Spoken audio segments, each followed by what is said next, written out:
Hello everyone, welcome to my channel English grammar tutorial. আজকের ক্লাসেও আমরা 4টে টপিক নিয়ে আলোচনা করব, যে টপিকগুলো আমরা বইতে ডেফিনেশন তো পড়ি কিন্তু বুঝতে পারি না যে ব্যাপারটা আসলে কিভাবে হচ্ছে। এর কারণ কি? কারণ আমরা সহজ ব্যাপারকে সহজভাবে না ভেবে কঠিনভাবে ভাবতে চাই। তাহলে ইংলিশ পেডাগজির এই যে 4টে টপিক আমি তোমাদের পড়াবো, বই খাতা সব বাদ দিয়ে দাও। আমি তোমাদের একদম বেসিক উদাহরণ দিয়ে বুঝিয়ে দেব, যাতে তোমরা এই 4টে কনসেপ্ট খুব সহজে বুঝে যেতে পারো। কারণ এই 4টে কনসেপ্ট আমাদের খুব কনফিউশন তৈরি করে থাকে, এবং আমি তোমাদের একদম জলের মতো পরিষ্কার করে দেবো ব্যাপারটা। প্রথম যে কনসেপ্ট সেটা আমরা শিখবো, সেটা আমরা কি শিখবো? BICS, যার ফুল ফর্ম কি? যার ফুল ফর্ম হচ্ছে বেসিক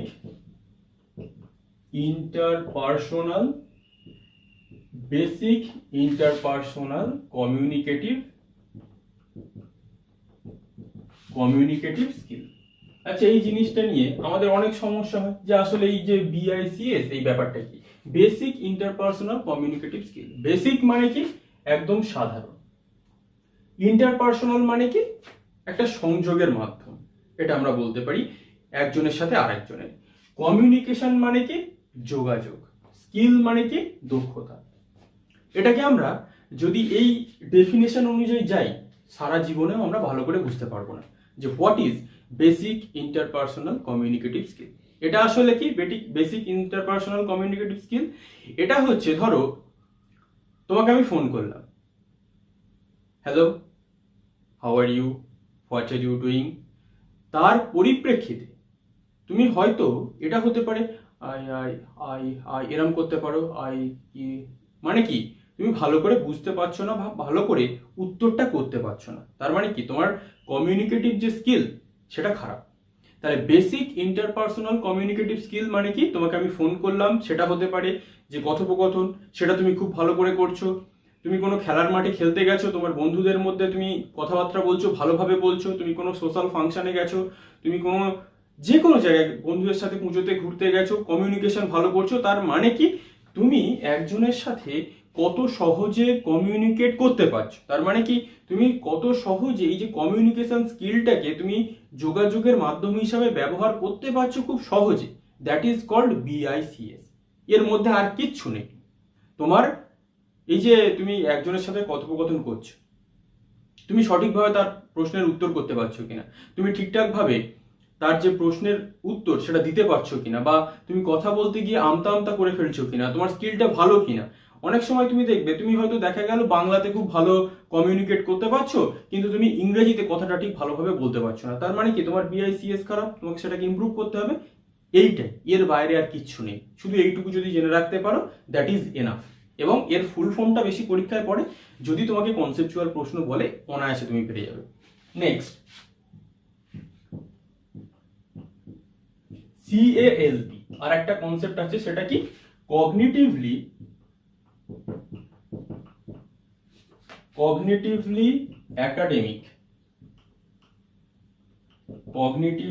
একাডেমিক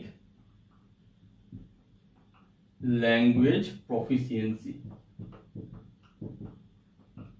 এর মানে কি? কগনিটিভলি একাডেমিক ল্যাঙ্গুয়েজ প্রফিসিয়েন্সি। আর দেখে মনে হতে পারে, আরে বাবা, এই তো বিশাল বড় জিনিস। বিশাল বড় কিচ্ছু না।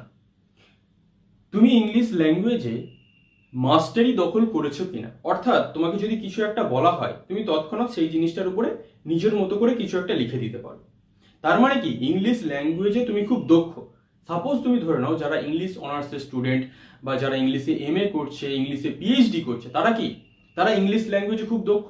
বা এটা হতে পারে যারা ধরো নিউজ পেপারে আর্টিকেল লিখছে, তারাও ইংলিশ ল্যাঙ্গুয়েজে খুব দক্ষ। তারা কি হয়েছে? তাদের যে CALP, এটা খুব ভালোভাবে তারা আয়ত্তে এনেছে, বা তারা ইংলিশ ল্যাঙ্গুয়েজের উপরে একদম মাস্টারি দখল করেছে বলে তাদের এই যে কগনিটিভলি একাডেমিক ল্যাঙ্গুয়েজ প্রফিসিয়েন্সি, এই জিনিসটা তারা আয়ত্তে আনতে পেরে গেছে। তার মানে আমি তোমাদের একটা খুব সহজ উদাহরণ দিই। ধরো আমি তোমাকে বললাম বুক রিভিউ, বা অনেক সময় হতে পারে তোমরা যেটা দেখো ট্রেন্ড, যে মুভি রিভিউ। ধরে নাও তুমি কোনো একটা নিউজ পেপার কিনেছো, সেখানে তুমি কোনো একটা বইয়ের উপর বা নোভেলের উপর, যা হোক ইচ্ছা হতে পারে, যে অমুক বইয়ের উপরে একটা রিভিউ লিখেছেন বাই দ্য অথরের নাম লেখা আছে। বা অনেক সময় তোমরা দেখবে ক্রিটিক্স থাকে যারা মুভি রিভিউ করে, তাদেরও কিন্তু একটা আর্টিকেল লিখতে হয় যেটা নিউজ পেপারে ছাপা আকারে বের হয়। তাহলে তাদের কিন্তু ইংলিশ ল্যাঙ্গুয়েজ সম্পর্কে তারা একটা মাস্টারি দখল করে নিয়েছে।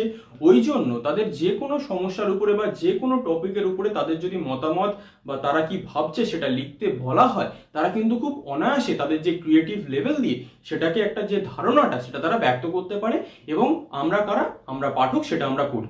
তাহলে কগনিটিভলি একাডেমিক ল্যাঙ্গুয়েজ প্রফিসিয়েন্সি এই যে ইংলিশ ল্যাঙ্গুয়েজে সে মারাত্মকভাবে দখল আনতে পেরেছে ইংলিশ ল্যাঙ্গুয়েজের যাবতীয় জিনিসগুলোকে, এবং অবশ্যই তার ক্রিয়েটিভ লেভেল, তার থিঙ্কিং পাওয়ার কিন্তু খুব ভালো। ক্লিয়ার? এইটাই হচ্ছে সিএএলপি, এর বাইরে আর কিচ্ছু নেই।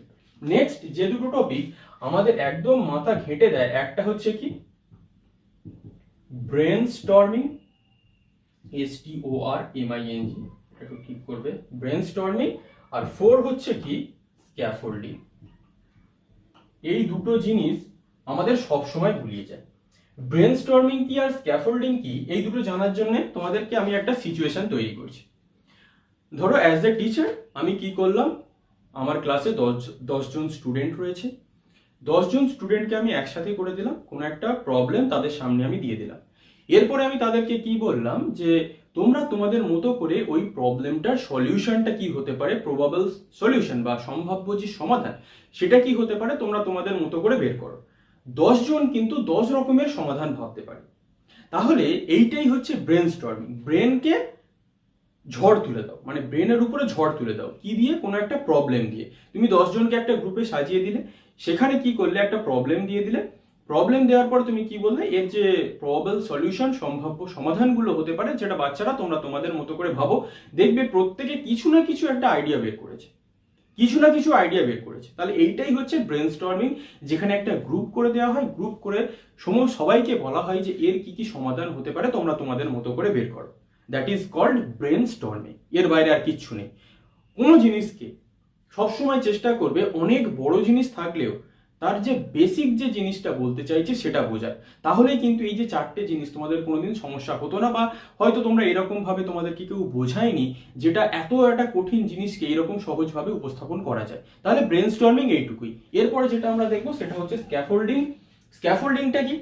স্ক্যাফোল্ডিং, ধরো তুমি আমার স্টুডেন্ট, তুমি ক্লাস দেখছো, আমি তোমাদেরকে কি বলি, তোমার যদি কোনো সমস্যা হয় তুমি আমাকে ইউটিউবে কমেন্ট করো। ইউটিউবে যে তুমি কমেন্ট করলে, তোমার একটা সমস্যা হলো, সেই সমস্যার সমাধানটা আমি কি করলাম, কমেন্ট করে উত্তর দিয়ে দিলাম। That is called scaffolding. কিভাবে হতে পারে, ধরো একটা ক্লাসে তুমি গেলে, সেখানে অনেক স্টুডেন্ট থাকতে পারে, তুমি পার্টিকুলার স্টুডেন্টের যে যে সমস্যাগুলো হচ্ছে তুমি গিয়ে তার সেই সমস্যাটার সমাধান করে দিলে। অর্থাৎ তুমি এখানে একজন হেল্পিং হ্যান্ড বা হেল্পারের কাজ করলে, যেখানে তুমি একজন সাহায্যকারী ক্রিয়া বলতে পারো, বা যেটাকে আমরা বলি হেল্পিং ভার্ব। তুমি একটা হেল্পিং ভার্বের কাজ করলে, তুমি তাকে সাহায্য করলে সেই প্রবলেমটাকে বা তার যে সমস্যাটা হচ্ছিল সেটাকে তুমি কোনো একটা ইনপুট দিয়ে তোমার মতো করে তুমি সেই সমস্যার সমাধানটা করে দিলে। That is called scaffolding. এর বাইরে আর কিচ্ছু নেই। এর বাইরে যদি কোনো তোমাদের এত বড় একটা পেজের আর্টিকেলও দেওয়া থাকে তোমরা পড়বে না। কারণ কি, স্ক্যাফোল্ডিং যদি তুমি 100 পাতারও পড়ে নাও, এর বাইরে আর কিচ্ছু হবে না, কারণ সেখানে গেঁজিয়ে গেঁজিয়ে জিনিসটাকে বড় করা হবে। এবং আমার উদ্দেশ্য হচ্ছে ইংলিশ পেডাগজির কঠিন জিনিসগুলোকে তোমাদের সামনে সহজভাবে উপস্থাপন করা। তাহলে স্ক্যাফোল্ডিং আশা করছি বুঝতে পেরেছো, এবং ব্রেন স্টর্মিং বুঝতে পেরেছো। এই দুটোর মধ্যে ডিফারেন্স কি, ব্রেন স্টর্মিং এ কি করা হয়, ওখানে কিন্তু টিচার তেমন অর্থে কোনো হেল্প করে না, একটা গ্রুপ ক্রিয়েট করে দেয়, তার মধ্যে একটা প্রবলেম দিয়ে দেয়। ওই যে 10 জন 20 জন 30 জন যাই হতে পারে না কেন, তাদেরকে বলা হয় তোমরা এবারে এর প্রবাবল সলিউশনটা বের করো। তারা তাদের মতো করে ব্রেন খাটিয়ে সমস্যাটা বের করে, এই সমাধানটা বের করে বা কনক্লুশন বের করে। That is called brainstorming. Scaffolding কি, তোমার পার্টিকুলারলি কোনো সমস্যা হয়েছে কোনো একটা স্টুডেন্টের, টিচার কি করছে, সেখানে গিয়ে হেল্প করছে তার সমস্যাটাকে সলভ আউট করার জন্য বা সমাধান করার জন্য। That is called scaffolding. এর বাইরে আর কিচ্ছু নয়। তাহলে আশা করছি BICS, CILP, ব্রেন স্টর্মিং আর স্ক্যাফোল্ডিং নিয়ে তোমাদের আর কোনো সমস্যা নেই। যদি সমস্যা থাকে অবশ্যই কি করবে, কমেন্ট করবে, আমি তোমাদের স্ক্যাফোল্ডিং করে দেবো। ক্লিয়ার? তাহলে আজ এই পর্যন্তই। পরের ক্লাসে আমাদের খুব শীঘ্রই দেখা হবে। ক্লাসটা ভালো লাগলে অবশ্যই একটা লাইক করে দেবে। Thank you for watching.